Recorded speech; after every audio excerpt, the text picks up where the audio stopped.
ముక్కును రోజు క్లీన్ చేయాలి. చిన్న పిల్లలకు కూడా నేర్పాలి. చాలామంది ఈ ముక్కులోకి పిల్లలు వేలు పెడుతుంటే వాళ్ళది ఎక్కడైనా మళ్ళీ పెడతారేమో, లేదంటే ఏ బట్టలకు పూస్తారేమో, లేకపోతే ఏదైనా నీళ్ళలోనో, ఆహారంలోనో చేయి పెట్టేస్తారేమో అనేసి చాలామంది ముక్కులోకి వేలు పెట్టనీయకుండా ఆపుతుంటారు. అలా ఆపడం తప్పు.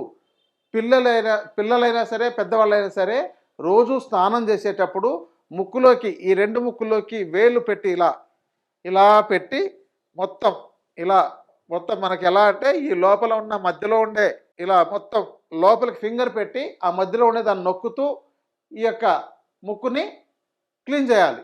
ఒక కనీసం 5-10 నిమిషాలు బాగా చీరి క్లీన్ చేయాలి.